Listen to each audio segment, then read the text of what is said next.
Can you tell us who we have the pleasure of speaking with today? My name is Hani Al-Qadi. It's a Turkish name, Hani, Hani, which is the accountant, satisfied guy.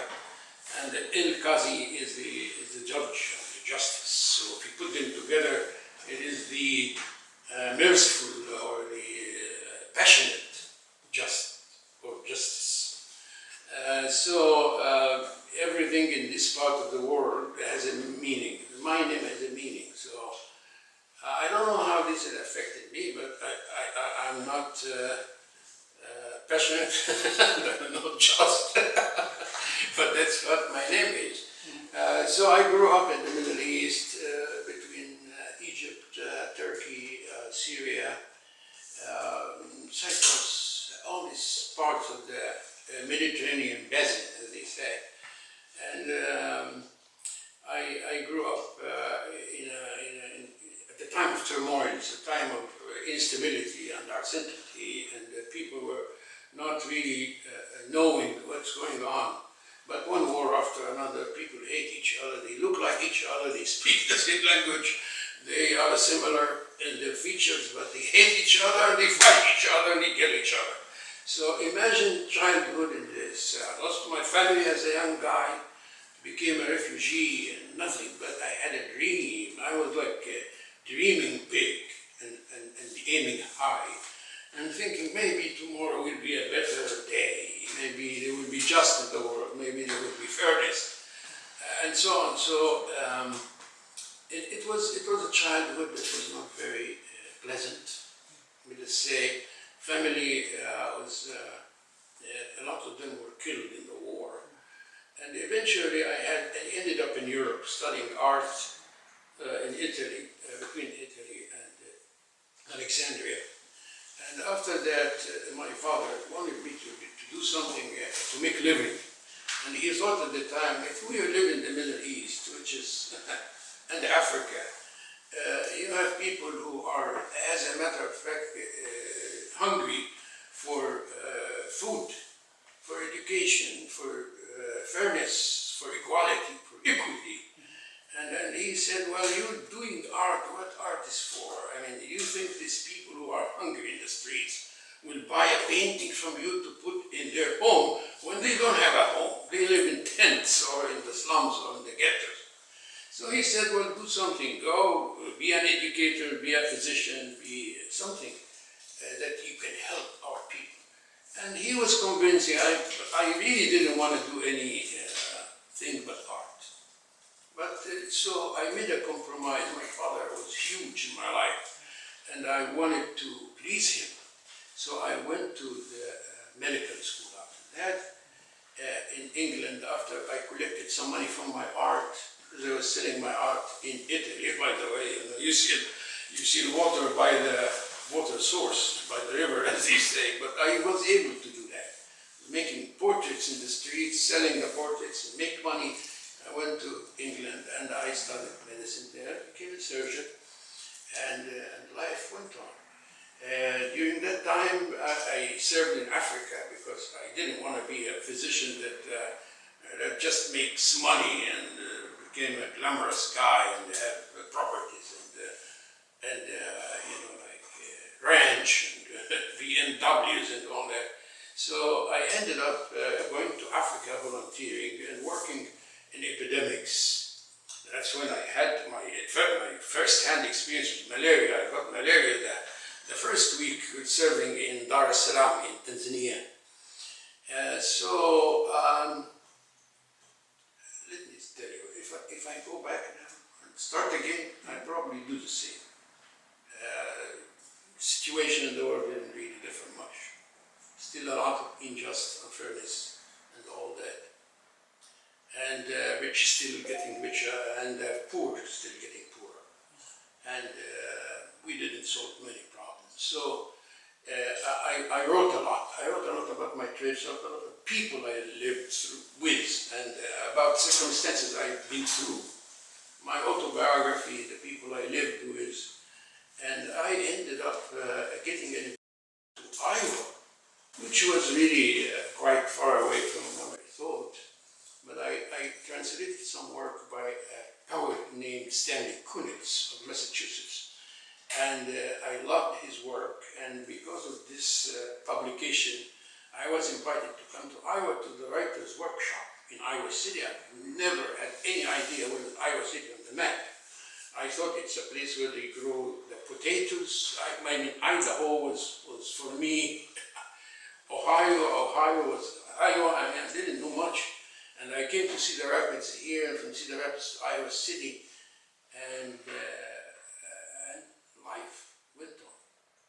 Got a job in the University of Iowa. I was hired as a visiting professor for a while, and then I became one of the staff there. I taught anatomy and surgery until my war wounds, let us put it this way, took over and became overwhelmed. So I resigned, not resigned, but I quit. And I decided to go back to my writings and my art, and that's where I belong. Long introduction, difficult to summarize, but I think I did not a bad job. Yeah, fantastic. I didn't allow you to say anything, but that's part of it. I owe the floor, right? What's the last fantastic book that you've read? A book that really impressed you? The most fantastic? Well, the most fantastic book was written by Henrik Goldsmith. And Henrik Goldsmith had a pen name, Janusz Korczak.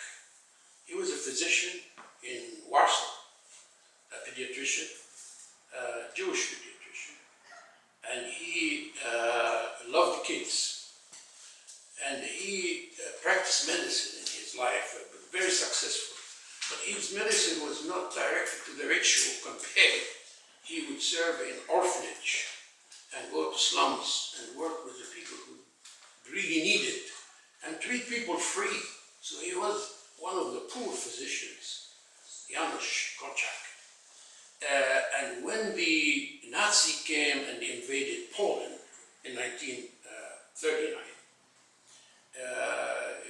he had already built an orphanage in Warsaw for kids who don't have families and poor. He would treat them and teach them. He was interested in teaching rather than in medicine. And he thought by education you actually treat people if they know what's right and what's wrong. And Janusz orphanage was taken by the Nazi and put in the ghetto. So when in 1940, when the attack happened, he is living in the ghetto, but he's still serving the kids and living with them. He decided to live with the kids. And in 1942, the German came, ambushed the ghetto, and arrested everybody, and went to him and say, Professor Korczak, you are a big pediatrician in Poland. We have a position for you in Berlin. Would you like to be a professor there? And he said, in Berlin, that's in Germany. And he said, yeah. And he said, no. You occupied my country. You arrested my people. And I will not accept that.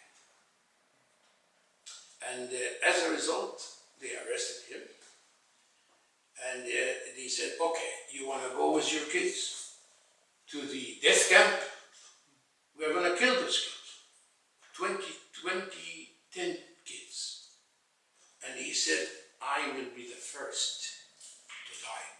They should see their teacher as an example. Maybe this will be for them healing. Before you put them in the oven to burn them, I will be the first. If you take me the first, I'll go.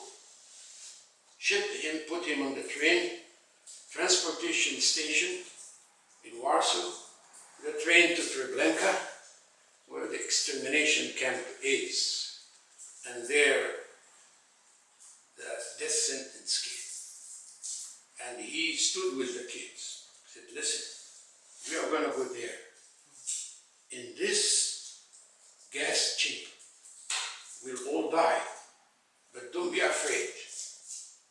is a big life after that. I am going there too, and you will see me going first.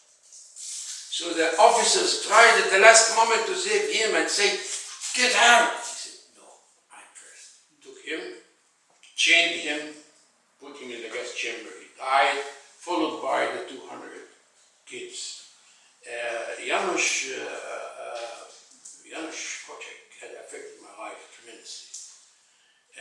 He was an education, he was a pioneer in alternative education. He thought about something that every kid can learn differently. There is nobody that is born talented and nobody is born stupid. There is a good teacher and a bad teacher.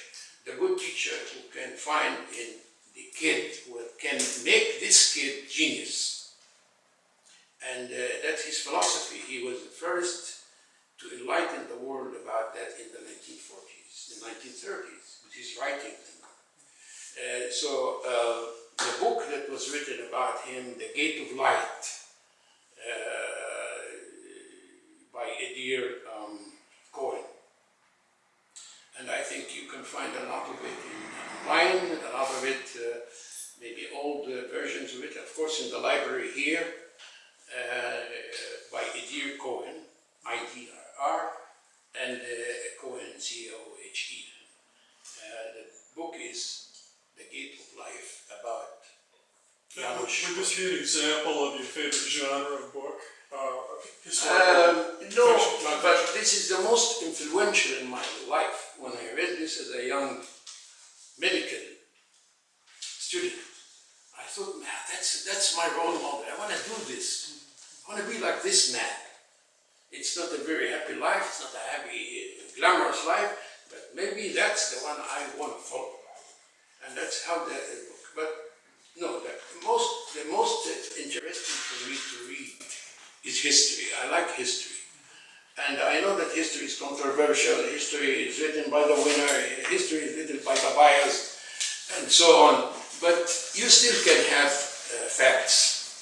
And I like the history of music, I like the history of people who have made a change in life, I like the history of painters to some extent. But history is extremely important for me. You've answered this one, I think. Your favorite character from a book would be? Well, this is the character that influenced me. Mm-hmm. But as a child, I read a lot in fiction. When I became an adult, my reading in fiction became less and less. I became more interested in the non-fiction. But as a child, the first book I read and I admired was The Jungle Book. The Jungle Book by Rudyard Kipling, about this young Indian Mowgli guy, and he would go in the jungle. He was raised by wolves because his parents deserted him or lost him in the jungle, and the wolves took care of him. He was raised as a wolf. He didn't know much. And there was a fight between him and the universe there. And the tigers, the mean guys, and he wins at the end, you know that. But it's a book, it's a series of novellas about the Jungle Book. There are many movies that was made by Hollywood after that. Every couple of years they make a movie out of the book. But I was fascinated by the original book and even by the illustrations. And technology is wonderful because I found on the internet the original copy of the book and the original illustrations too. So you can see Mowgli with sitting with his family, all wolves, his mother and father, and then he's fighting the big mean tiger and all that. Then after I became a young adult, I was fascinated by the Czech writer Franz Kafka. Franz Kafka was a unique, enlightened European author and wrote a book called The 1915. And Metamorphosis, as a matter of fact, was, he didn't have a good relationship with his dad. Dad was kind of abusive. And he thought to make kind of metaphoric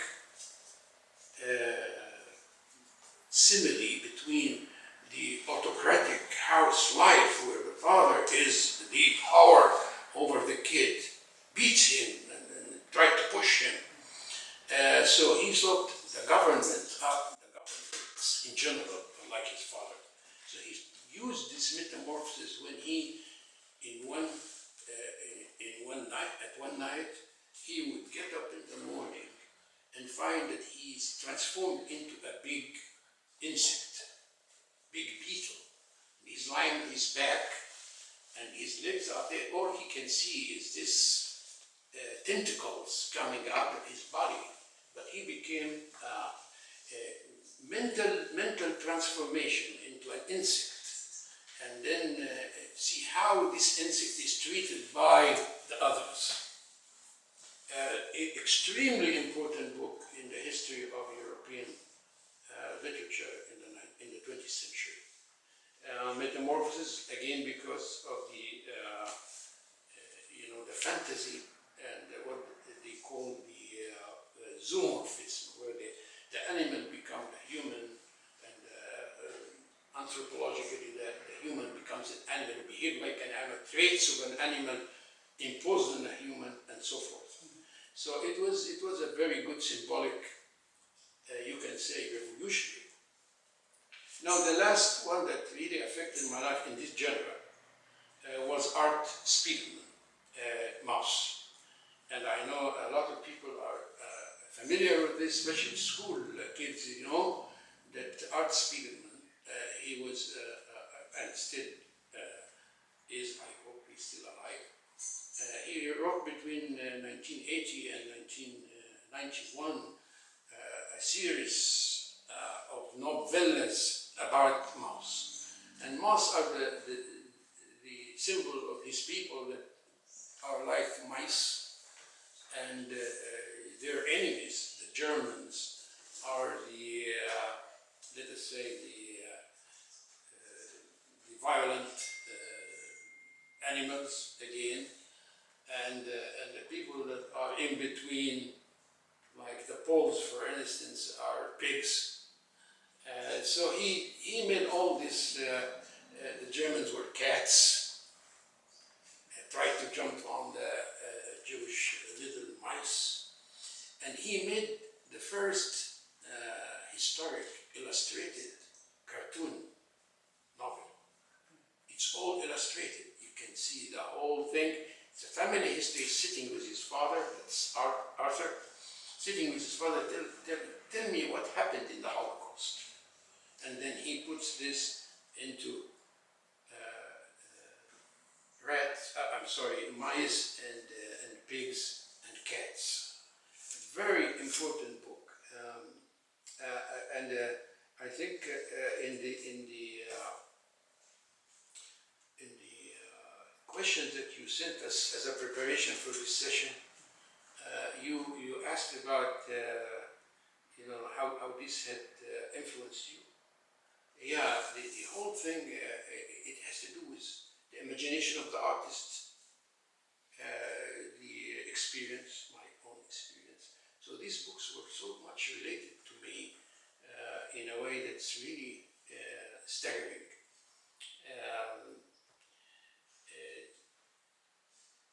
I think that's probably would answer your question. Okay. My last question: if you were going to a desert island and you could only take 2 books with you, which 2 books would you take? Oh, this is really difficult. This is probably the most difficult one that I throughout my 6 decades of life on the earth, a little more. It's very difficult to go back and try to see which one is your best. There are many good ones. But I would like to, because I'm a poet myself, and I like to take 2, well, there is a book that's I have it on my desk at home. It's called Literature and Its Writers. Very nice book. And this book, you can find it here. A lot of people who study English literature study this book because it's a compilation of a lot of things that happened during the 20th century. And but they missed two or three very important poets. So I don't know. I want to take this book with me, but I want to do a supplement with those three. It's missing there. I mean, if you go to the index, you will not find Stanley Kunitz, who is a giant Pulitzer Prize winner, a man that made revolution, not at all less than T.S. Eliot in England. Stanley Kunitz is not there. And I urge people who are listening to me now, please go to the YouTube and turn and listen to Stanley Kunitz to know how great American poetry is. A giant guy. So I would like to take this collection with me, enjoy it again. It was the first that I translated, and because of my translation, I came to Iowa Workshop. Stanley Kunitz is very important. The other one is a Spanish young, very talented, gifted, genius poet, Federico Garcia Lorca. And Federico Garcia Lorca was a rebel. He was killed by Franco's militia. And he died at the age of 30, maybe 30 something. He wrote some of the best poetry in the world. And his extension was the songwriter, poet, singer, Leonard Cohen. And Leonard Cohen took the literature of Garcia Lorca and made the American, let us say North American, because although he was born in Canada, yet he lived in Los Angeles, and he became a Zen Buddhist. Great giant. His books are extremely beautiful. Again, I urge anybody that's listening to this in this library to go and dig for Leonard Cohen books, to listen to his translations of Garcia Lorca. And so that's what I want to do. I will enjoy this poetry, and I will stay out of the virus that's living out the beginning now. And I just want to thank you very much for the chance and for allowing me and allow my ranting to keep going for this nearly half an hour. Oh, thank you. Great answers.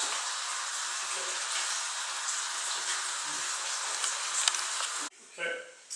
And can you tell us who we have the pleasure of speaking with today? Jean Berry, aka Jane Berry. Can you give us a brief history of your career as an artist and author?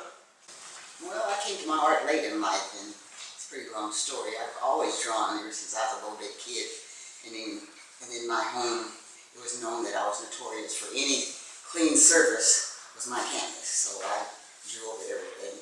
Matter of fact, I remember the time when we lived in Kansas City, and we lived in these duplexes after World War II, and they built all these cement block duplexes, and there was a whole block, about 5 on a block in that area. And I wanted ours to be different. So I took all my crayons and I went around the house and made a band all the way around, used every crayon I had. And of course, when my mom came home from work and she saw this, immediately she was upset. So she got a bucket of water, some soap, and a brush. She made me go around and scrape all of it off. But I did achieve what I wanted to, because once I went and scraped it all off, I had a gray band going all around our house. So I didn't have a colorful band, but I had a gray band. So our place stood out. So it became art. Yes, it was art. My expression, what I wanted my home to look like. How many years have you been an artist? Well, that's a long story. I started after the death of my 19-year-old daughter, and I was grieving and I needed an outlet. And I had a friend called Jamie Wilson. She's an artist from Des Moines. And Jamie recognized that I had a talent, and she said I needed to go and develop it. And she was an instructor at the Des Moines Arts Center. And so, not me knowing it, she went and enrolled me in a class, and she called me up and she says, okay, Jean, she said, I enrolled you in my class, it's art, portraits in the park. She said, it starts at 11:30 and it goes to 2 o'clock. She said, be there. So that was my beginning, and I took art classes from her for about 12 years. I studied with her. And after that, I went on to go to Drake and get my BA in art, and won my first award, which was one of my pieces that I did from a series called Black Males Endangered Species. And it was 2 little boys, and they're sitting there looking off in a distance, and I called it The Dream. And I got the NAACP award that year for that one. And also included in that, I did one called Innocence. It's a little boy who's looking over a fence. And my son is an author, and he was writing. And he wrote a book called Tears. And we didn't realize it, but the little boy, his book is about this little boy, Rich. It is Rich, isn't it? Rich. Ryan, about Ryan. And this friend of his saw the piece, and she said, that's Ryan. And we hadn't realized that that was Ryan. So he used that in his book. And it went on from there. But I don't know, my life as an artist was mixed in with being a bookkeeper or accountant for my husband's business, and drawing and doing my artwork on the side. And I started out, like I said, with portraits. Then I ended up with landscapes, which I didn't care for. Then I went back to portraits, and I ended up with charcoal being my main media that I like working with. Because like I tell people, in charcoal I see all colors. I see red, blue, black, whatever, green. I see all the colors in black. But most people kept telling me color, color, color, color. I use a little color. So I started putting a little color in. It would either be, if maybe a little something on the garment, maybe the clothing would be in colors. But, Do you have a favorite subject? yes, people. People. I'm a people watcher. And I used to go to the mall, and I would sit and watch people go by and their interactions. And what got me started on this other series I did called Black Fathers and Sons was this young black man came up, and I was sitting on the bench, and he sat down across from me, and he had this little baby in this little papoose thing in the back, and he gently took the baby off. He set the baby down in his lap, and he opened up his little diaper bag. He got out his little bottle, and he sat there, and he fed the baby, and I watched him the whole time. And once he finished feeding, he burped the baby and everything, and he checked for the diaper. So then he put the baby back in the little thing, put the bottle and everything back, and he walked on back down the mall. And I don't know, I always felt that black fathers got a bum rap for not being good fathers, being absentee fathers. And that's not true in all cases. Now with me, I had an absentee father. I was raised by a single mom, but she did a great job. But I did miss a father, having a father figure. So that impressed me. Is there a book that you've read that you consider the best book? Yeah, the Bible. The Bible. I take a lot of my subjects from the Bible. A lot. I've done series like Contemporary Stations of the Cross, which was Jesus's, his trip down Calvary, his journey down Calvary. But I put it in a contemporary setting. And then my main one, I guess, let me get to the meat of it. The main one is Job, the book of Job. Job and I are friends. We weren't always friends. Job was my enemy because when I lost my 19-year-old daughter, everyone would say, read Job, read Job, read Job. I read Job. Okay, so God took everything away from Job. And he gave him everything back. He gave him his 7 sons and his 3 daughters. But to me, that's a crock. Because you cannot replace one child with another child. And I just couldn't buy that. And I don't want to hear about that. I want to hear about Job. Don't tell me any more about Job. And I've read it several times. And it's okay, Job, you stay over there and I'll stay over here. Well, this should be about 10 years ago. My daughter's been gone now for about, I guess like 29, 25, 30, 39 years. And about 10 years ago, I was with my goddaughter. And she came to Iowa City to visit me, and New Year's was on a Sunday. So they had a watch service that Saturday night in Cedar Rapids. I don't remember the name of the church that we went to because she had a friend that was a sorority sister that invited her to come. So we went, and we had our nice little brunch and snacks and everything. The minister did a sermon, and lo and behold, the sermon was on Job. So of course, Tyria reached over, she grabbed my hand, she said, "Okay, Mom, you okay? You okay?" Because everybody knows, we know that when it comes to Job, I fly off. So I said, "Okay, I'm fine. So we got through that. That Sunday morning, we went to church, and I go to Bella immediately, and I said, "Reverend Dow, what's his sermon on?" "Job." She said, "You okay?" I said, I'm okay. So then she left, and then 3 or 4 days later, I was in Hy-Vee. And I don't normally listen to people in the line what they're talking about. I'm not interested in it. But this particular time, I was listening to these women, and lo and behold, they were talking about Job. And I said, "Okay, God, I got you. I understand what you're trying to tell me. I got it. Because at that time, I was trying to find a new subject matter, something to draw. Because I draw a series. I do 6, 7, 8 pieces at a time relating. And so I said, "Okay, I got it. This is it." So I went home and I read Job again. And I said, "Okay, Job, you and I will come to agree to disagree." So out of that, I did 2 series. I did one of life drawings about Job, and I also did a collage piece with corrugated cardboard and black oil stick. And I took that to D.C. That was my exhibit in D.C. Well, now I have I did a big piece of Job. It's about, like I said, about 42, about 46 or something like that. It's a huge piece. And I do have a small print of it. But at home, it's hanging over it's in my dining room. And every morning, if I can get up and have my coffee, I can sit there and I can talk to it. So Job he and I become great friends when we talk about everything. Although now I think he's popping out of his frame because he's a little disgusted with what's going on in the world today. But I told him, "Okay, buddy, it's going to be okay. We'll be fine." So your favorite genre of books would be religious then? Yes. Any particular author that you would like to tell us about that inspired your work? No, not really, because over the years, I jumped from fiction to nonfiction. Like right now, I'm reading Susan Rice's book, Tough Love. She was President Obama's National Security Advisor. She was. And then I'm reading also Conversations in Black, which is by Ed Garden, and it's a collaborative book of different people of substance, meaning that they are talking in conversation with each other about what's going on today and what went on in the past and how life has evolved and all that stuff.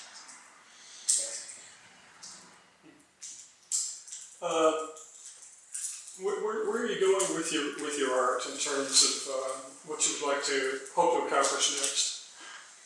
Well, I'd like to be a Picasso.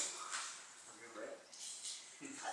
Now, America Sod is one of my favorites, and I would like to, if I could reach her level of achievement, I would be happy. Do you have any advice for artists, authors? My advice to artists is if you have the talent and you do it, use it. Just do it. Do what you have to do. And I've taught several classes, but I like the little kids. I don't like the teenagers and I don't like the adults. I like the little kids because they're not inhibited. And they see something and they go for it. Like this one little boy, we had this little class and we were drawing and we were talking about the piece he was doing and he says, I see it. I see the trees. And it's after me. I mean, normally you may not have seen the trees, but he saw the trees. And the kids are like that. But you have to take the art away from them because if you let them keep it too long, they'll get off the path. So. Do you have a favorite children's author or artist? No. No, I just do it for myself. I enjoy it, the mood hits me and I get that spark, then I'll do it. But like I said, most of my themes do come from the Bible. Like I've done Soldier series, which was women in my life, but I patterned them after the Bible, like Ruth and Sarah, and those women strong women from the Bible, because I've had some strong women in my life. Have you thought about illustrating a children's book? I have illustrated children's books. Okay. And Do you want to tell us about those? it's Corey. Okay. Yeah, proverbial, I can't get the word out, proverbial angel. It was with my daughter, Denise. She's also a writer. And she did this children's book. And actually, she based it off of her little cousin. And it's about Corey. He's discovering life and how things evolve.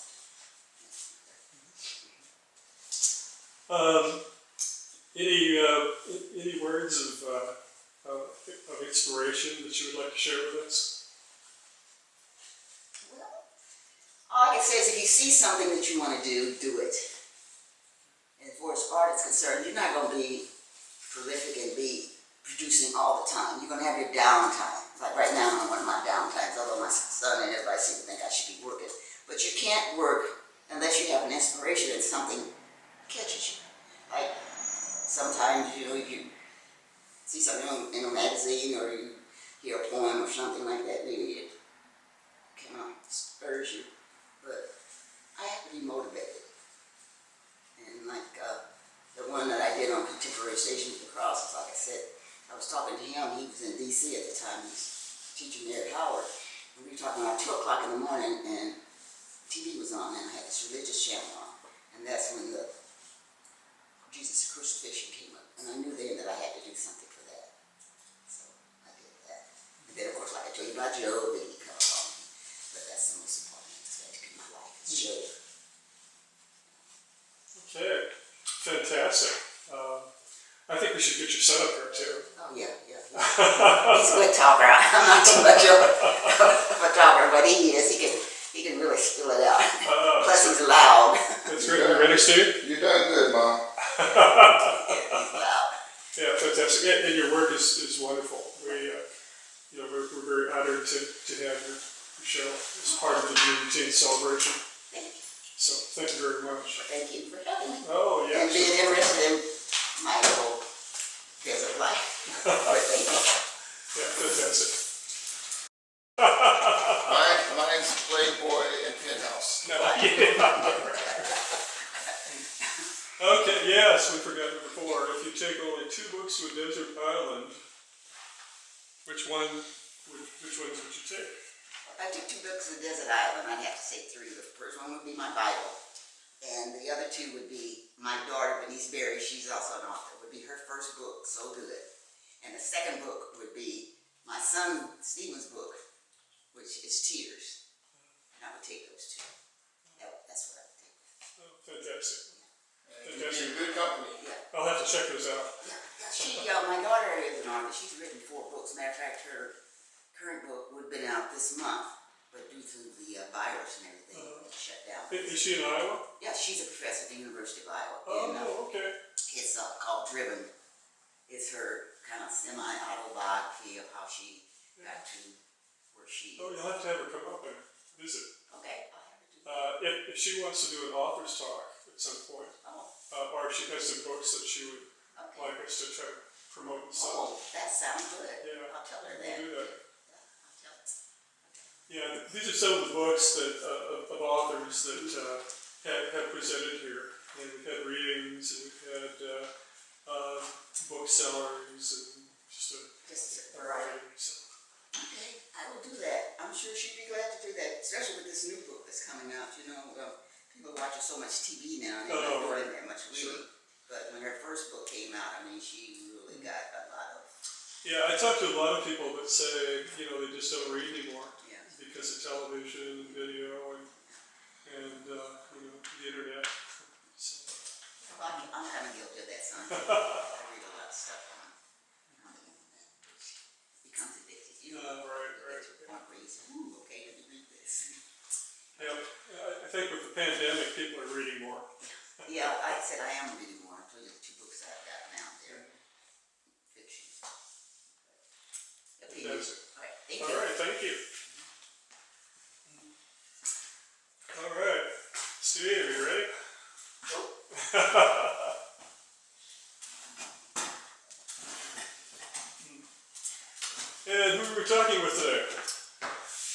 am Stephen Toriano Berry. I'm a filmmaker, a retired professor, taught film and television production at Howard University for 26 years, and I'm also a self-published author. Can you give us a brief history of your background, how you got into film and teaching, what inspired you? Sure. I was raised in Des Moines, Iowa, and I first originally got into photography. My sister, Denise Berry, she had gone up to the University of Iowa. She was in journalism. She came home that summer from her freshman year, and she decided she was going to set up a dark room in her garage. So she said, "You want to go with me to buy a dark room?" So I said, "Yeah, sure." So we went out to, I think it was Cedar or someplace, because I thought it was going to be this big, a dark room, a little room. And so she bought the enlarger and the trays and the chemicals and stuff, and went home and set up in the garage, and she mixed up these chemicals, and it was something about, she took this little,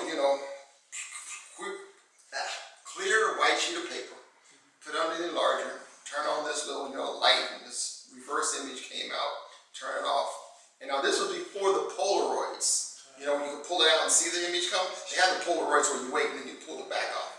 But never saw an image appear.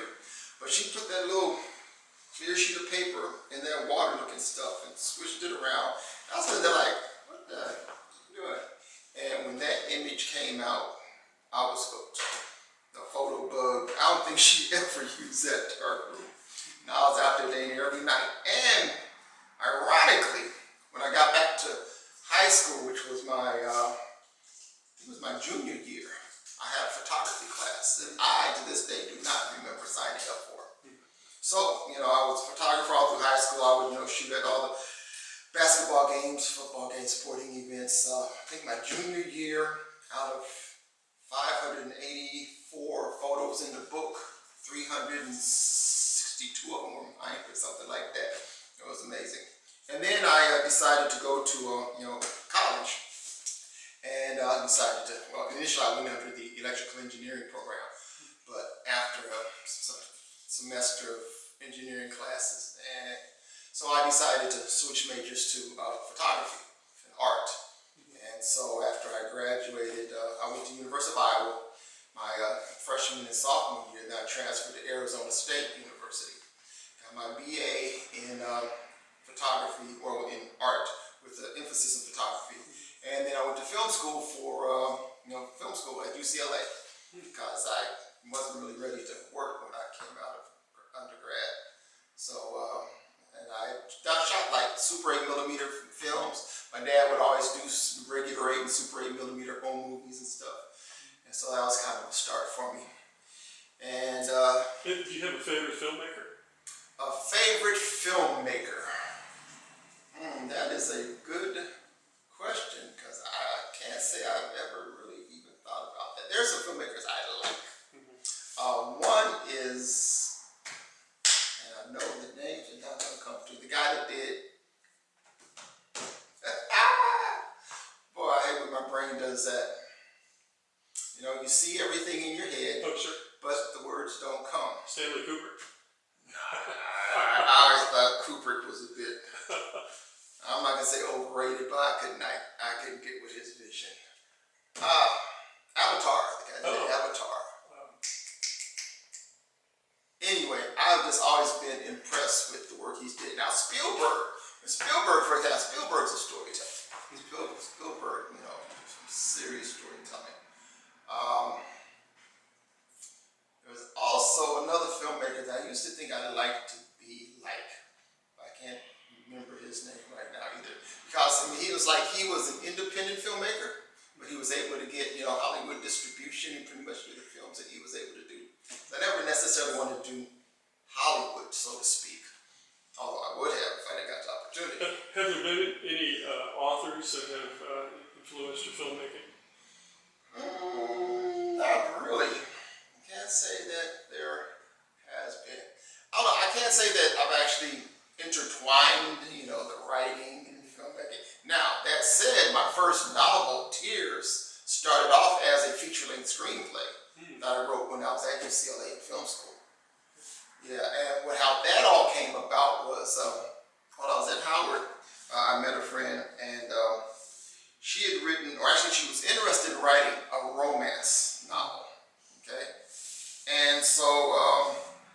for some reason. I said, yeah, all right, I'll work with you, I'll help you. So we actually ended up writing this romance novel together. And, you know, the original concept was my sister, Venice Berry, she had just signed her first 3-book deal. And I know that her agent was looking for more material. Okay, so my thought was, okay, we can get this together, submit it to my sister's agent, you know, and see what might happen from there. And what ended up happening was I ended up actually self-publishing, you know, and oh, shucks, it's coming back to me now. Okay, ended up self-publishing, but the problem ended up being timing. Now, this was in the mid-80s, around 83, 84. Okay, now, at the time, there were no black romance novels out there on the shelves. Okay, there were no black romance novels on the shelves. And so my thought was, or our thought was, I guess, you know, that, okay, if we could get this book out there, you know, we could possibly be, you know, the first, of course. Okay, so the mistake again was timing. So what happened was, when we were in getting ready to, you know, pay to have everything printed, I think we had 5,000 copies printed initially. And my original concept was $4.99, okay? $5 bill, put it in your pocket and walk away, okay? At some point, towards the end, I said, well, wait a minute. Well, if we went, because the printing, like the 5,000 books ended up being like about $5,000. So I said, well, if we went on and went, you know, $5.95, I think I added like 95 cents. I said that extra 95 cents would pay for the printing costs, okay? And so we went that direction. So we got the books, and at that time there were a lot of black, you know, bookstores out there, and we started contacting bookstores, and we would sell them. We would send 10 copies, 20 copies, 30 copies, just sending them out. About a month or two later, we heard about this company called Arabesque, which was through a line through Kensington, and they were releasing 2 black romance novels a month. Okay, 2 a month. And so I said, oh, at least, you know, we're right there. We're right there on the cusp. We can ride this wave, right? A month or 2 later, you know, I started out, wait a minute, we weren't getting the callbacks for the reorders. So we started contacting, you know, the bookstores. And what happened was these Arabesque novels, they were thicker books. Oh, that's another thing, I'm sorry. Going back. Another thing that happened was when we were printing, our book was so many pages, okay, which would have included in blown up our budget. But then we used a smaller font, got a thinner book, fewer pages, which kept the cost down, okay? All right, so that was another part. So what the book sellers would tell us is that, okay, someone would come in, they buy 1 or 2 of the Arabesque novels, which were these thick books, for $4.99, I think they were $4.99 or $4.95. Then they get our book, which was a thinner book. And when they got to the cash register, and saw our little thin book was $1 more, they put it back. You know? Although people who read, they say, there's a lot of story in this little book. You know? So the same story, but, so the point is, talk about time. If we'd have been 3 months sooner, we'd have sold out. I said, because things were going really good. But then once the 2 books a month, we went from being the only black romance to 1 of 3, to 1 of 5, to 1 of 7, blah, blah, blah. And if we'd have been 3 months later and known that the Arabesque were out there, and known that they were, you know, $4.99, then we could have kept the price at $4.99, and we'd have been able to compete. But, you know, the timing and the thin book and the price just ended up, you know, we shot ourselves in the foot for that one. But it was called Love Forsaken. I don't know if I ever mentioned the name or not. And it was about this woman who actually witnessed her mother's murder and had this psychological thing where she suppressed it, and years later it starts to come up, and she meets this, you know, rich chemist guy and falls in love, and he helps her to unravel the mysteries and blah, blah, blah, blah. So in terms of genre, your books and your films are primarily fiction? Yes. Yeah. Well, I actually do have nonfiction books as well. I have my first book that I co-wrote with my sister, Denise Berry, is the 50 Most Influential Black Films, which deals with, you know, it's a film kind of dictionary of African American cinema together. So we've got that one that's out there as well. So those are my two nonfiction books. Yeah, but I prefer writing fiction. Tears is actually an acronym for Teach Everybody All Racism Sucks. It pretty much is a very loose, with lots of embellishment, story basically of me growing up in Iowa. Growing up in Des Moines, growing up in Iowa was wonderful, phenomenal. I mean, I had a great childhood. If it wasn't for racism. Racism blew a freaking hole in it. You know, because I look, I said, well, we didn't have a whole lot of drugs, you know, be watching TV and see movies, and didn't have gangs and violence and poverty, you know, weren't New Yorkers, Chicago, you know, and it was a wonderful place to grow up, but racism just negated all of that, you know, and so there's a Dr. Frances Welsing. Dr. Frances Welsing, she wrote a book called The ISIS Paper, which deals a lot with racism and the history of racism, pretty much why racism exists. And when I read that, it was just like, you know, a weight lifted off my shoulder, you know, because I'd always wondered, well, racism, I mean, why racism? Why do people hate us? What do we have to do? Show me a history book, you know, where black people stole white people, you know, off the shores of, you know, England, and raped them, and lynched them, and castrated them, and, you know, just, you know, what did we do? What? Have you been moved to do any documentary films about racism? No, not yet. Not yet. I've done some shorter pieces, but no major pieces about racism are on my mind right now. It's not that I wouldn't go in that direction, you know, if motivated. But no, not yet. But anyway, it was just, you know, it was just always confusing to me. And after, actually, I heard a tape of Dr. Welsing talking, and basically she laid it out, and it's the fear of white genetic annihilation, you know. And I say to this point, you know, if a white man would fall in love with a black woman, an Asian woman, a Hispanic woman, Indian woman, any other kind of woman, and create a white baby, there would be no racism, because he would truly be the supreme being on the planet. But that's when he loses power, that's when he loses control. And of course, there's the whole thing about the browning of America. Now, they want to talk about the browning of America, yeah, by, what is it, the year 2050, you know, America's going to be, what, 50-60% people of color, you know, but look at the world.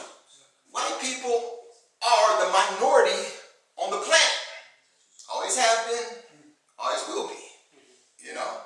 And I think that's a major part of where racism comes from, is that fight and that struggle to not only remain on top and remain relevant, but also just to remain on the planet, you know. Do you have a favorite black author? I always like to say J. California Cooper, even though I have not read her in a long time. But I actually, at one point, read her book, Family. Actually, I read Some Soul to Keep earlier. But then I was actually in Ohio for a film screening of this film that I had shot. I was director of photography on. And the filmmaker had it on color. I just picked it up and I just started reading this for the first little bit, and I was hooked. You know, this family was basically about, you know, starts off like over in Africa, so that there was a Nubian man and this other man, and they were working on this thing, and then they were going down the Nile, going home, and then, you know, the guy, you know, got off the boat with the Nubian man and met his sister, you know, and they fell in love and basically had like a chronology of, you know, the children laying on down, and then went on through slavery, and then on up into, you know, Jim Crow, and it just followed the whole family line, and I just thought it was phenomenal. And in fact, when I started writing, because I like J. California Cooper's style, because she has a writing style, to my opinion, that is like she's talking to you. You know, like she'll be, you know, writing, and you know what he said then? And you know, it was just like a conversation kind of thing. And I wanted to use that kind of a voice, you know, in my work. And at the time when I was writing Tears, I had a girlfriend at the time.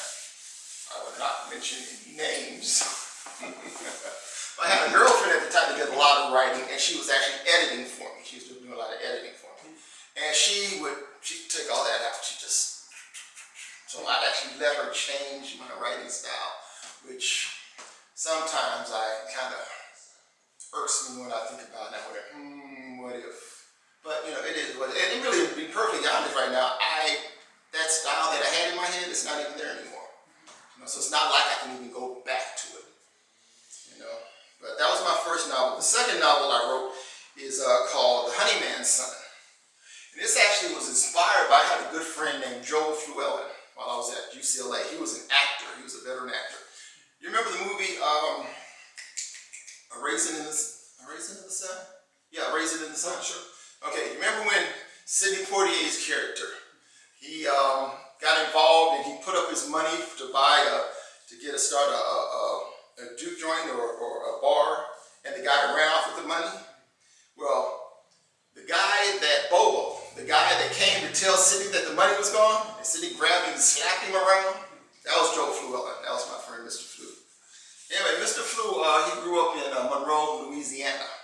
I guess back in the 20s, teens, 20s, 30s. But anyway, he told me the story about, how when he was a kid, how the honey man would come around, and they'd be playing, and then they'd start sniffing. They'd look up and see the honey wagon coming, and they'd just, honey man's coming, honey. And they would all just run, and they'd run in the house, and windows would be shut, and doors would be shut, and everything. You'd think some horde of murderers were getting ready to arrive through, town. Anyway, so he was talking about, the honey men, which were the men who would come by and empty out the outhouses, And so he used to tell me stories like that, and also a lot of his other life stories that I actually, tied into the book. But I just wondered, what might those men's lives have been like? And so the main character is Reginald Tigris, and his father's the honey man. And his father, Willie, inherited the business from his father. And so now he's wants to retire and wants to pass on the business to his son. But of course, Reggie wants to go to college and be an actor and stuff. Anyway, so they have this conflict, and then a racial incident in town puts him on the run because, the Klan, and they coming after him. And so he has to hop a freight train out of town. And so he goes on this journey and adventure to find, his mother, the mother that, left him when he was, was a child. And so, a lot of it, again, was based on some of Mr. Fluellen's experience, because he, at one time, got in a fight with somebody white downtown, and, they sent a lynch mob after him, and he had to hop freight and, get out of there. And anyway, so it's a coming of age story, basically. It takes place, after and during, the Great Depression, as America's, trying to fight its way out of the Great Depression. He ends up in Kansas City, and, basically his life goes on from there. And my third novel, that for some reason I just can't, can't get the wheels turning. It's going to be called Daddy's Might Be. And it's going to be basically about my... It's currently in progress. I've got sections. I'll get more about it, write a section or segment. But it basically deals with the hell that I went through demanding to be a father to my son. And the conflict, personal and deliberate conflict, and the elements thrown before me, trying to keep that from happening, from various elements, including the court system, which of course eventually worked out right. But it was a hard time, 49. But I have my son now, and life is much better. And so that's the third book. But again, I just haven't been able to get into the grind of that one. Do you have any recommendations for emerging young authors or filmmakers? One thing that I like about writing is that nothing keeps you from writing but you and time. I mean, if you don't have if you work in 2, 3, 4 jobs and you got a family, okay, that's another thing. But other than that, nothing keeps you from writing but you. You got paper, you got pencil, now you got computers. One time there was word processor, whatever. Nothing stops you. Now, making a film, you need money, you need cameras, you need equipment, you need crew, you need cast. I mean, there's a whole lot of elements that go into telling that story. But when it comes to writing, sit down there and write. Like people, another thing that was one of the best things, who did I get it? think I was taking a script writing class at the University of Texas years ago when my sister was living down there. And the guy he said, kill the self-editor. He said, kill the self-editor. Because, you know, and I think about it because I used to tell my classes when I would teach script writing, now they say, you see those reading, and somebody's had a typewriter, you know, say, it was a dark and stormy night. You know, they tear it up, put a new paper. The night was dark and stormy. You know, they say you'll never get anywhere. They say just learn to write from a free flow form. You know, if you're talking, the night was dark or stormy. The stormy night was dark. You know, just let it flow. You know, and then eventually just keep going. If you think about, damn, I forgot to pick up the dry cleaning, just type it in there, and then get back to the story. You know, and he said, like, basically, like when Michelangelo did the statue of David. You know, he didn't just reach into a, you know, some granite and pull him out. He just took a big clump of granite, plopped it down on the floor, and started whittling and chiseling. You know, same as making a vase. You know, reach into some clay and pull out a vase. You take a big glob of clay, plop it down, and then you start to whittle. They said that's the same way you should look at your writing. You know, you just put it all out on paper, because once it's on paper, you can see. And then you go on, no, don't like that. Oh, you need to change that. No, switch this up here.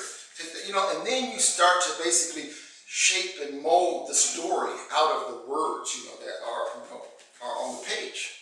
But they say you just regurgitate, just put it all out on the paper, and then start to shape, form, and mold.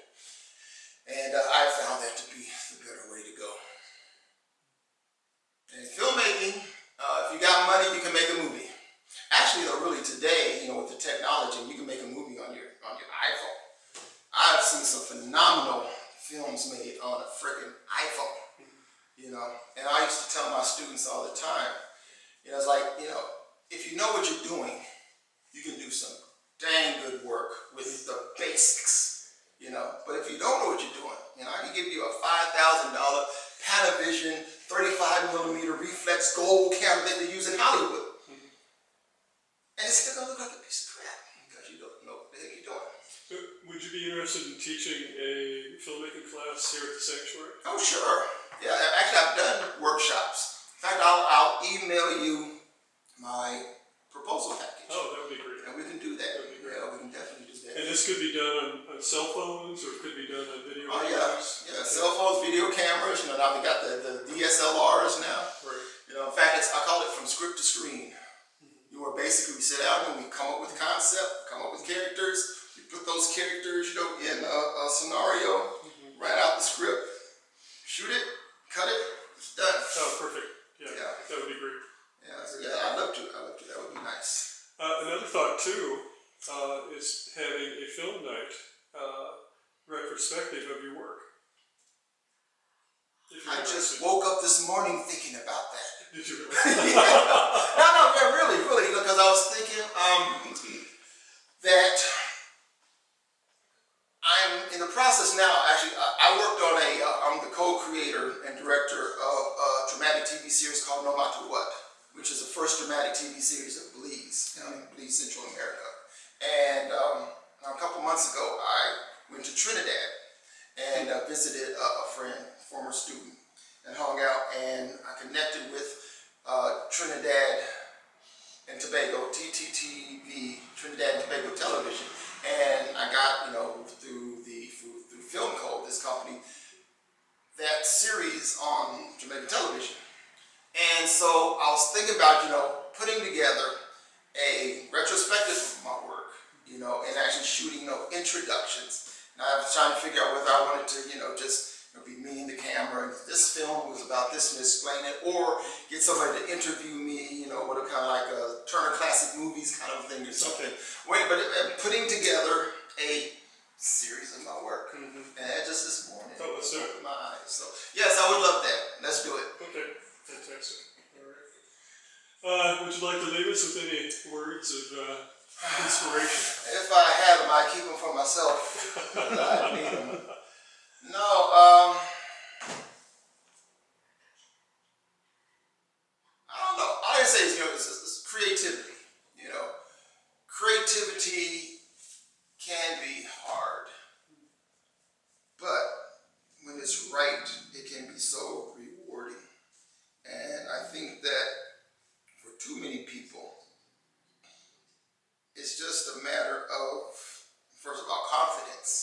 And again, getting started. Just getting started. If there's something that you have an idea about, something that you want to do, it's up to you to do it. You can't have nobody tell your story like you can tell it. Somebody else can tell the same story, but it won't be your story. It won't be that story. And I know there are a lot of good stories out there in a lot of people's heads. And all people really need to do is, take that leap of faith.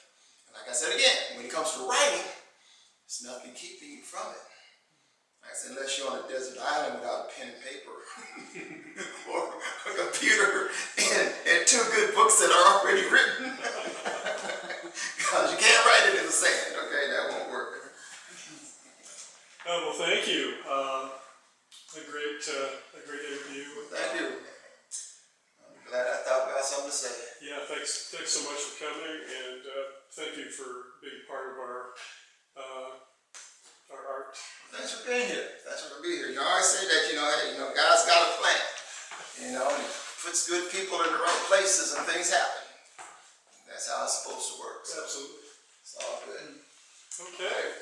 Thank you, Jim. Yes, thank you. Thank you, Mr. Cameraman. You bet. Thank you. So people won't see the whole thing. I won't be in it. Just your answers to Hi, questions. I'm Blake. I read the Bible. Basically, what it's going to get edited down to. Are we on? Okay. Who do we have the pleasure of speaking with today? Blake Ross. Tell us a little bit about yourself, Blake. An artist that's by God given, not educated, not professionally educated. So it's a God given talent that I've had since I was a little kid. They handed me a pencil and they handed me some paints and crayons, and it got me out of schoolwork. So if I got done early with the schoolwork and instead of getting extra math problems, it gave me a pencil, and that motivated me to draw more because even though I could get good grades and the other stuff, I hated math and I hated history and I just didn't like your regular schoolwork. I'd get it done quick to get it done, but then realize that they just gonna pile more on me. So they pile more on everybody else who got done quick, and when they saw that the ability that I had to draw, for me, for some reason, all the teachers got a kick out of that and they handed me a pencil. And you're an author, illustrator? I am currently now. That's a dream that I've had since art class in high school. But my professional training was basically I had a really good teacher in junior high, Mr. Solas. He gave us projects that you'd get in college, and he got a kick out of that. And then I had a really good art teacher my junior and senior year, Mr. Small, at United Township High School. And he took a liking to what I was doing, and he sent me down to Champaign-Urbana for a week. So I did go to a college for a week at Champaign-Urbana. Do you have a favorite author, illustrator? I can't remember his name right now. That's Calvin and Hobbes. Schultz grew up with Snoopy. As far as painting goes, Frazetta, because I'm back from the 80s, and Boris Vallejo. Norman Rockwell. Oh, okay. What's the last fantastic book that you've read that really moved you? Well, that would actually be the Bible because it's playing out right now, especially the last chapter. One I couldn't put down in high school, about the only big book I ever read was The Hobbit. Couldn't put that down. That just came to life in my head. I could visualize the whole thing. And then seeing the movie actually did a really good job. I mean, it's basically the way you see it and the way it's described. Okay. Is your favorite genre fiction or non-fiction?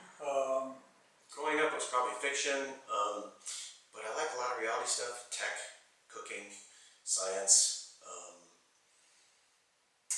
anything that has to do with learning and stuff. I bounce all over the place because I get bored too easy.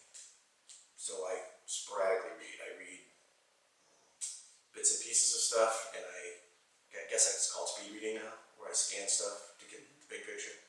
So a novel or something has to really grab my attention, like The Hobbit did, to get me to actually read it.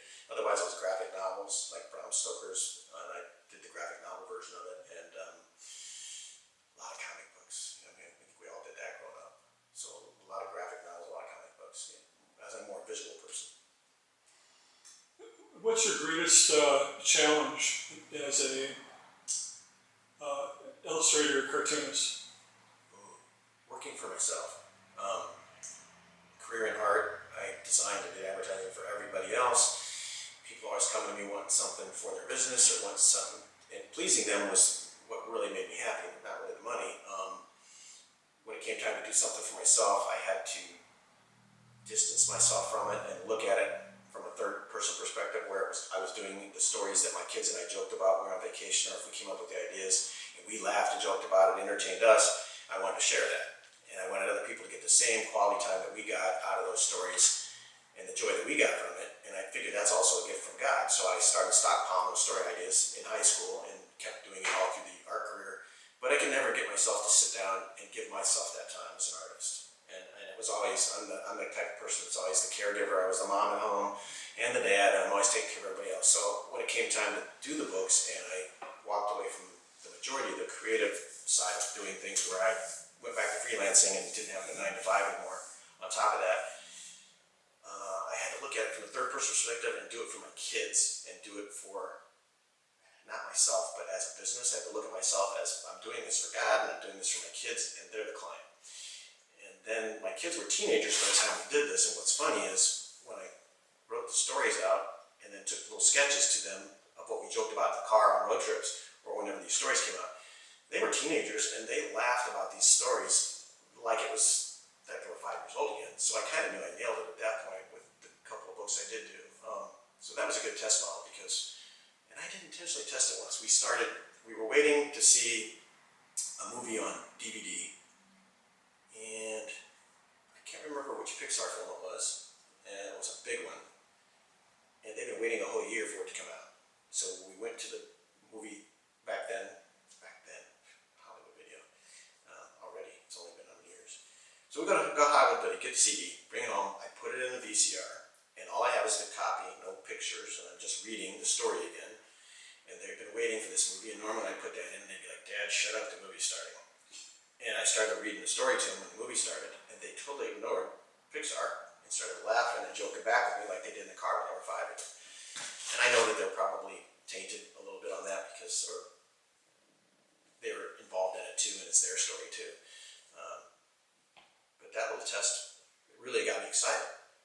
So then for the first time ever, I'm really excited about doing something. So it kind of overrode that. It's not really laziness, I just don't like doing stuff for myself. So I don't know how to explain that.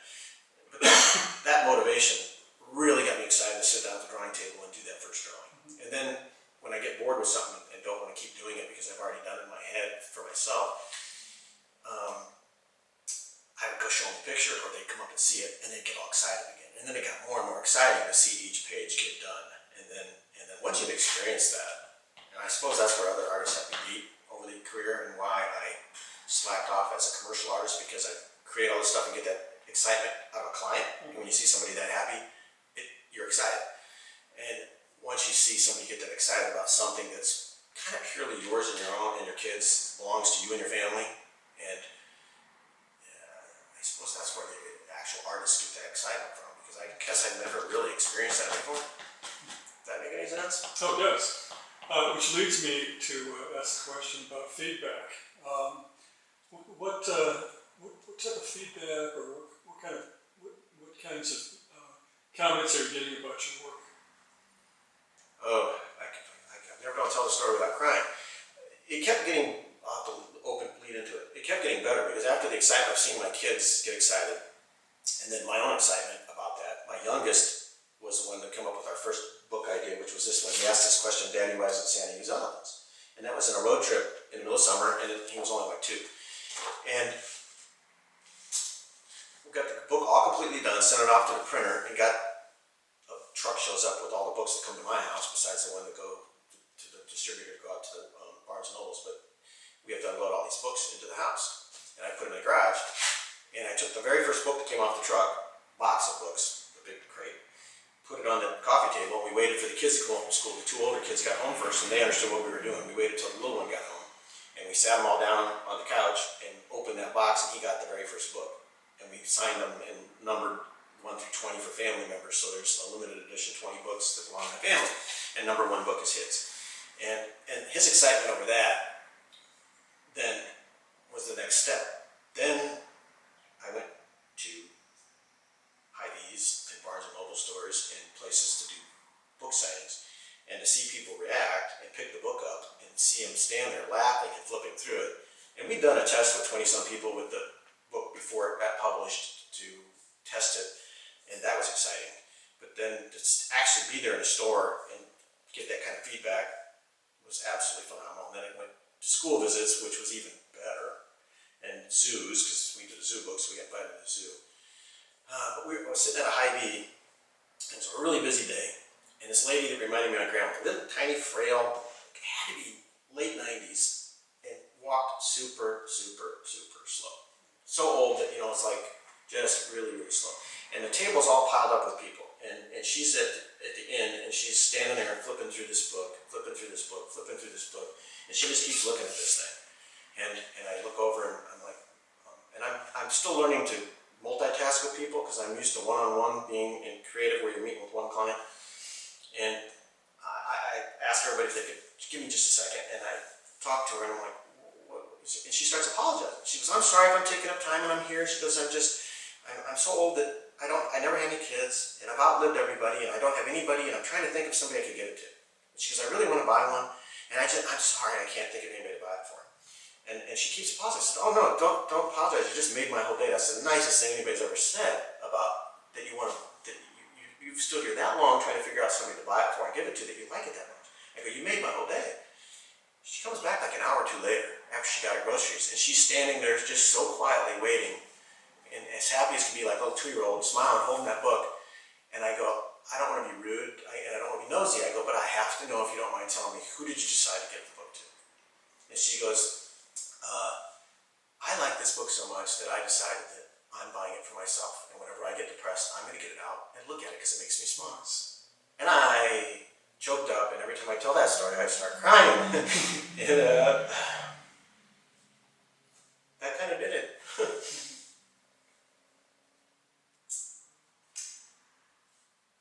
Which do you feel is your best book? The one that you're proudest of? Oh, I hate this question. I get this question all the time. I get it from normal people who walk up to the table too, not just, I can't. It's like picking a favorite color, being an artist. I don't know how an artist can pick a favorite color. Or picking a favorite food. I hate the term foodie, but I guess I'm a foodie, and I watched all those food shows and cooked for my kids like that. I would want to say this one because it's the first one, but I had 100 other ideas before this one, and I had the book which developed into Cars, and we lost it because the Cars movie came out, and that's what I was working on since I was 15. So, and I've always loved cars, but this one had my heart. Then we do the zoo book, and people like it just as much. And I suppose it would have to be this one because it was my kid. He was 2, and I had to swallow my pride. Go, my 2-year-old's funnier than me, and he came up with something better than the whole list I had. But then you like this one. I don't know how to explain it. It's like your kids. Had the first kid, was going to have the second kid, and the wife's like, well, you don't have to worry. It's not like you're going to divide your love up. It's the smartest thing, only smart thing she ever told me. Smartest thing she ever told me.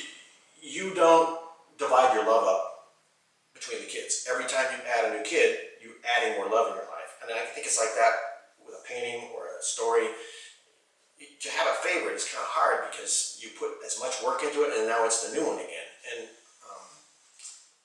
do you have a favorite character? in my work or in other people's work?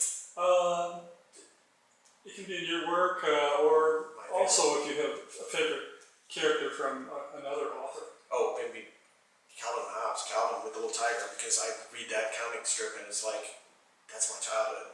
And this guy's just phenomenal at expressing it. And his drawing, when the little tiger comes to life, it's hilarious, and it's so animated, and you can say 1,000 words literally in one picture. And you do that in advertising. So, and the sarcasm in that is so clever. And then, it was before that it was Snoopy. It wasn't Peanuts. It was actually the character Snoopy. I think we all related more to Snoopy, the dog, and I think Schultz did it on purpose. I mean, I think we all want to be that cool little Snoopy. We don't want to be, but we're all probably Charlie Brown. And those characters influenced your characters? Yeah, the Sunday comics influenced me more than anything. I think if you happen to ever look at one of my books or my work that is the cartoon stuff, hopefully I'll be doing fine art more, but the books animated film, and I've got this really sarcastic sense of humor because I was that kid who would never take why or an answer. I always why.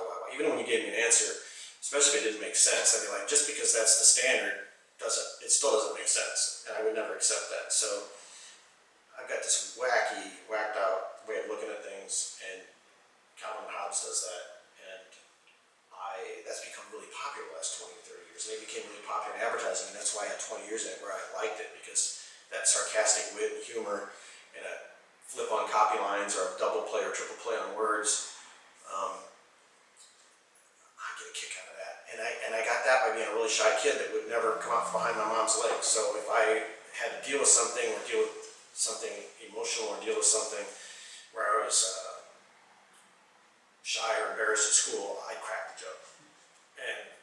And the teachers got a kick out of that too. And for some reason, I don't know why, I still look back on it, I got away with it. And the ability to draw and the ability to make the teachers laugh, I got away with stuff that other kids got sent to the office for all the time. And everybody would get mad at me because I got away with it. And I didn't realize till I was older that it was entertaining, I guess. How many books have you published? 2. Okay. And your next book is? The next book should be Eve's First Fall, which is definitely a God-given gift. And then we've got one that I've been working on that is Can't Love a Goldfish Like a Dog. And it's about a pet goldfish and a pet dog. The day in the life of a kid with a pet goldfish and a dog. And we've got an alphabet book that I've let sit. And I've got about 100 other stories, and about 5 of them that are written. I can't remember there's one about a water droplet. Can't remember the title for that one right now. What's your favorite part of the process? It used to be coming up with it, thinking of it, and then writing it down and setting it aside. But then there's thousands of those, and then you go to the bookstore and you find something that came out, and you're like, I gotta go and cross that one off the list. So that isn't so exciting anymore. So after doing this, the exciting part is it being done and going to the school visits. When you get to the point where you're past the retailers and you get to go to the school visits with that book, that is a blast. You can't describe that. You go to and I don't like the big gym things, that's okay, but when you go to 20, 30 kids all day long, you get to meet with the kindergartners all the way to the high school kids sometimes, and you get to talk to them individually and make their day, and the teachers too, because they get the kind of the day off, and it's just an exciting little event. And then sometimes the parents afterwards You're talking about your kids inspiring ideas. Do you get those same inspirations from classes that you work with? No, because I won't let it happen. Because being in advertising, I know that people unintentionally steal ideas, and people intentionally steal ideas. And people sometimes have the same ideas. So when a kid walks up to me, which it's happened at every school event, a kid will walk up and want to tell you their idea for a story. And the teachers are always shocked because I'm, I think, the only author that from what I've heard, that stops them in their tracks and says, do not tell me your idea. And then I explain why. I said, people will hear this idea, and they're going to go home, and then a week or 2 months later, they're going to remember it and think they thought of it, which is taking it, but they're not really stealing it, but they did. And then there's people who will blatantly just steal it because it's a great idea. And then I go, what if I already have that idea on my list at home of 100 ideas, and you come up and tell me your idea, and I've already got that idea. It's going to look like I took it, but I didn't. But I said, so don't tell me your idea. Go home and work on it and beat me to it. Go home and assume I already have your idea on my list, and I'm going to be doing it. And then you go home and beat me to it. And don't tell anybody. Do what I did. Do it, draw it, find somebody in your class you can draw it, get the story put together, and then show it to really close family members and make sure it's yours before you start showing it around. So timing is important. Well, yeah. I mean, I've lost a lot of ideas by sitting on them. Okay. I mean, Sloppy Joe, we was picking up a can of Sloppy Joe for dinner one night, and I thought, that's a killer book idea. A kid named Sloppy Joe. And that's the title of the book. And he's messy, and went home, wrote it down on the list, and then 10 years later, it was literally, when we lost cars, one of the top 5 to do with this title. And I went to the store and found the book Sloppy Joe. And it just came out, and it was only copyrighted like 2 years back, and I know it takes 2 years to put a book together, so we had the idea probably 5 years before them. But it was so well done, I bought it anyway. And I took it around to schools, and I used that as an example when I talked to the kids and showed it to them. I said, this is a lost idea. And I go, it's so good, I had to do it. And I'm not mad that I lost it because they did a better job than I think I would have done with it. But your 100 ideas, I keep telling you, I have 100 ideas at all times. I'm adding 4 or 5, and I'm crossing 4 or 5 off on a regular basis because somebody else beat me to them. So you should move quickly with your idea. Yeah. And then when the kids tell me they can't, I'm like, I tell them about the ugly sweater kid. They all used to know that story 4 years ago where he started selling ugly sweaters. He'd go to the Goodwill store, he'd buy ugly sweaters for $2 at the Goodwill store, he sold them for $30 when people wanted them again at Christmas time. And he did that out of his basement and paid for his whole college. I go, so you have no excuse. I had an excuse when I was younger because you were in school. We were in school, we didn't know any better. And we didn't even know what colleges we were going to, we didn't know how to find that information. You've got the internet. And you guys have no excuse not to do it now as a kid. So don't wait till you're 50 like I did. What kind of advice would you have for young people that like to read and they like to write? I just gave it to you. No. Well, I mean, seriously, do it now. Do it now. Because people like, and that's the other thing I tell them, I'm 50-some years old, so I already had a career in advertising. I can paint. Everybody can assume I have an education. I'm not your little guru. I'm an old guy who can do this. You guys are prodigies. When you get older like me, you're not a prodigy anymore. I don't care that this is a God-given talent, and I am only able to do it for that only reason. I'm not a prodigy anymore just because I'm older. Even if I had done something totally different my whole life, picked up a brush and started at 50, I'm not a prodigy. Everybody likes a child prodigy. So the sooner you can do it, the better, and the more successful you're going to be. And then you're going to have, I mean, if I had done this right out of high school instead of doing 10,000 or 20,000 billboards, I'd have hundreds and hundreds of books out there. And that's my one regret, that I didn't do it sooner. But then I have to look at it and go, okay, but my books and my artwork look the way they do because I did billboards. And I tell a story in one picture. And I can make that picture look moving and animated instead of doing a cell where I have 5 pictures like a comic strip that tell a story. I can squish all those 5 pictures into one picture and give it motion. And I learned that by having to do it in billboards, by not using copy, by using a picture to tell the story, because I can say 1,000 words with a picture, and I can get the copy down from 30 words to 2 on a billboard. So would you say your strength as an illustrator has really, moved you forward in terms of the writing, or has the writing made you a better illustrator, or is there a connection there? Well, I'll be honest, I'm not a writer. I'm an illustrator. I'm a storyteller. I'm an animator. And when people look at the picture books that I do, the first other comment that I got that I really loved was they picked the book up, they thumb through it, and they go, oh, I love the animation in this book. And this was 5 years ago when, and I'm like, I love that you said that. And they'd be like, what? I go, you just said animation. You looked at the pictures and you called it animation, and it's a picture. And everyone else would call it an illustration, or in any other book they picked up, they called it a drawing or a picture illustration, but you're comparing it to a movie like an animation. Okay. Are you moving toward animation with your books? Oh, I'd love to. And that was the goal from day one. It really wasn't to do picture books. The goal was to do animated films. The goal was to work for Disney.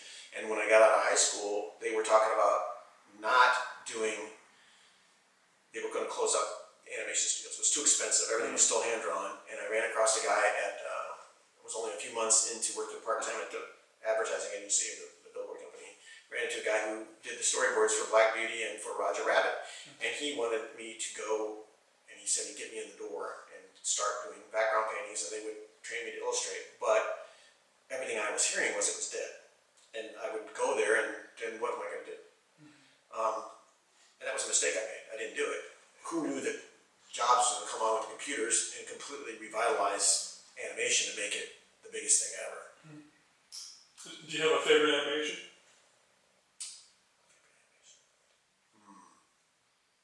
Nah, it'd be like everything else. I mean, there's a lot of that I do favor, but I do remember when I realized that we lost the Cars book was when we went to see The Incredibles at the theater, and they played the trailer for Cars. But at that point, in Robots with Robin Williams, I saw all the detail and the chrome and stuff coming out, and I knew it was going to not go away. It was going to be huge with that movie.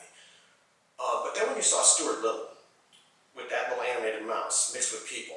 you saw the detail in The Incredibles, with the detail of the characters and the detail of the storytelling and the detail of the undercarriage of the cars and them flying through the air and all the explosions and the stop motion and things slowed down, and you realize that animated films are now going to be the biggest thing ever, because you can do anything in an animated film that you could do that would cost you a fortune to do in a big budget film with all these actors and everything.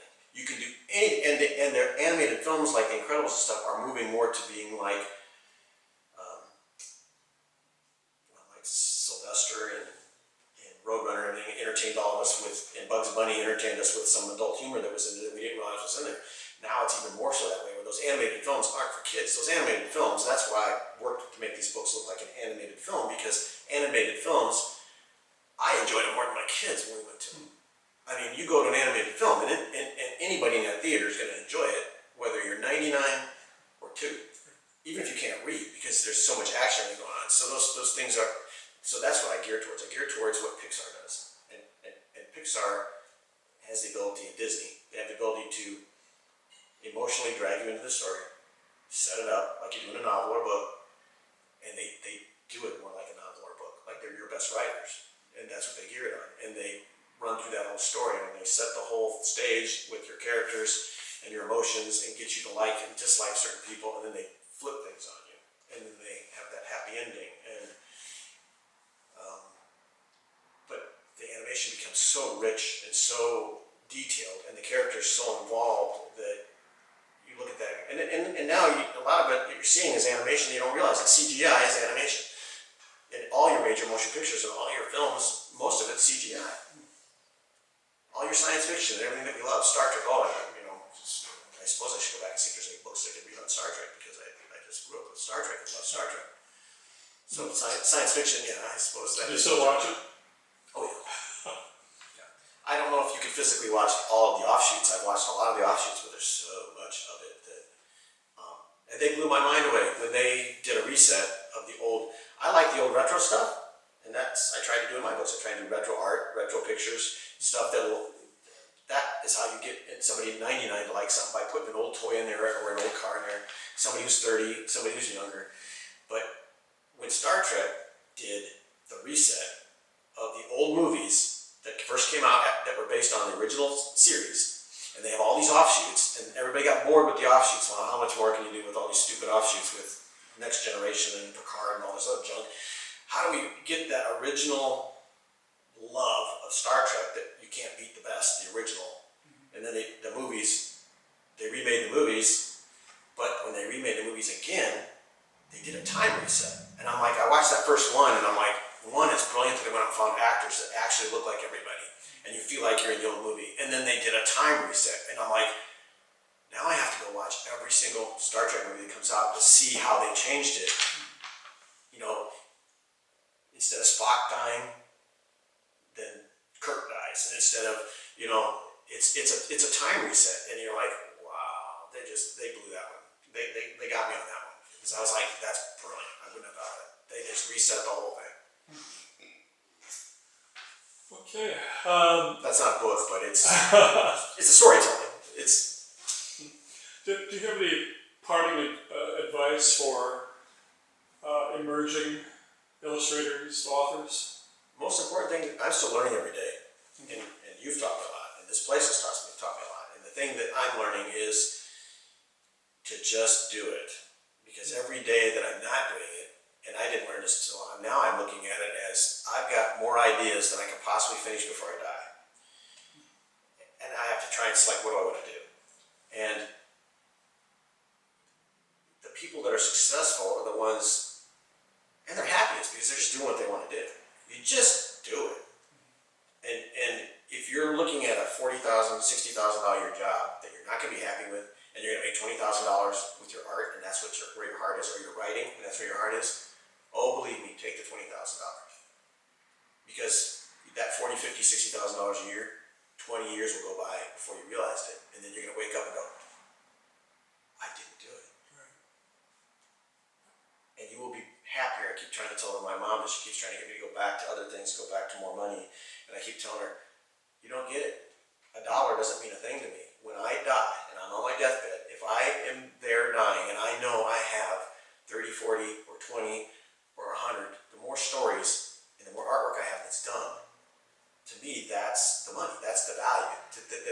got it done, put it out there, that I did what God told me to do, and then He gave me this brush in His hand to work with. Because when I paint and draw, I'm not doing it. I'm watching somebody else do it. It's just, it blows me away when I think, I need to do this, and you really don't think you can do it, and then it just happens.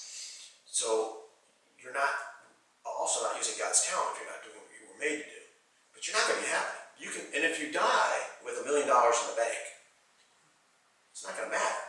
And that $1 million is going to get spent by somebody else. If you die and you left something behind like Schultz did, and you're making people laugh, or Garfield, or Calvin and Hobbes, that I'll go back and reread 10 years after I put that book down and laugh all over again. Your value in the world is huge, and it's continuing on. $1 doesn't mean a thing. Oh, fantastic. Hi, my name is Ken Bloom. I'm a local author and avid reader. I retired from Rockwell Collins in 2007. It seems like just yesterday. And spent most of my career on the business side for that company. And started writing fiction in 2004. I've now written 19 novels. I'm 9,318 words, not that I'm counting, in my 20th novel, and I've published 12, including 8 audiobooks. I have 2 genres that I like to write. It's kind of dependent on the types of characters that come to me. That determines the kind of novel it will be. Historical romances is where I started. They're modern day mysteries. And then I've got a series of, I guess you'd say Western romance, circa 1887, Laramie, Wyoming.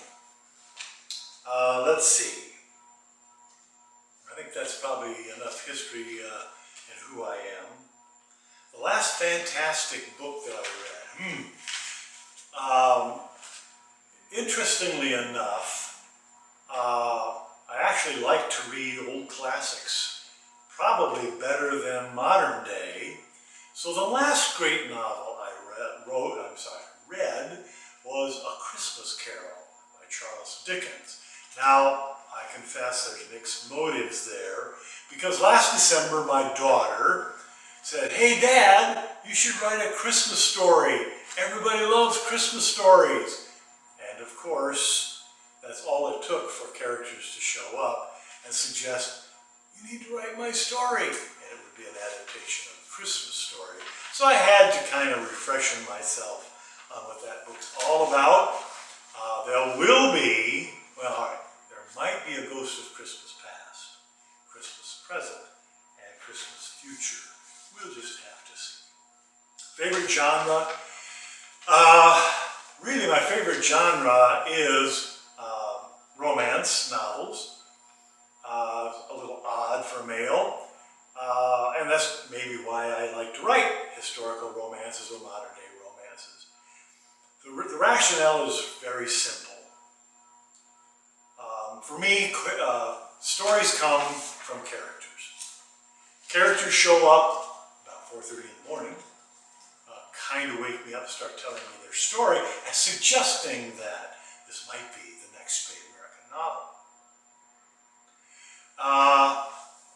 The thing that I like about romances is you get a chance to take those characters into such an incredible span of emotional experience, fundamental, basic human emotion. And of course, if it's a novel worth anything, there has to be conflict, and there has to be resolution, which means you take them through such a wide gamut of those emotions. It allows you to do a lot of character development.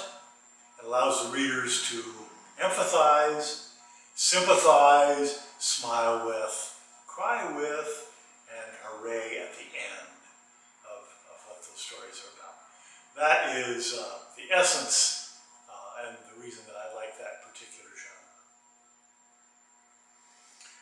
Any particular character that has inspired my life? Not a chance. No, that's another one that's fairly simple. As a Christian, reading the The New Testament particularly has to mean Jesus Christ, the most significant character in my life, and probably in many lives. I just want to make a few comments about the Bible. It wasn't until recently that I really understood the history of writing, or authors, or writing things other than maybe odes or poetry, or things like Aristotle might have done. If you look at the history of novels, they call Beowulf one of the earliest. Well, Beowulf is 1300 something or other. The Bible was written starting before the birth of Christ. And as an author, I tell you, it is some of the best, well-written literature you will ever find. It's absolutely incredible. If I could take two books to the desert, well, okay, the Bible would be one, the second would be Pride and Prejudice. So I'm going to just comment about Jane Austen for a minute. Jane Austen is probably my favorite author. Jane Austen only lived till I think she was 42 when she died. Had about 6, 8 novels or so that she wrote. Classics, Pride and Prejudice. My favorite characters, if we set Jesus apart, would be Elizabeth Bennet and Emma Woodhouse. Two intriguing female characters written in such an incredibly funny yet satiric style. So, Emma has been adapted in modern books and movies. If you're familiar with the movie Clueless. Clueless really is based on the story of Emma, a young girl who thinks she knows it all, but knows pretty much nada, and learns a great deal as she has a relationship with an older male, a long-lasting relationship with an older male. So Emma Woodhouse is an incredible character. Elizabeth Bennet even more so with Mr. Darcy and all that happens to her. Those, so it would be Pride and Prejudice and the Bible would be the two books I would take if I had to go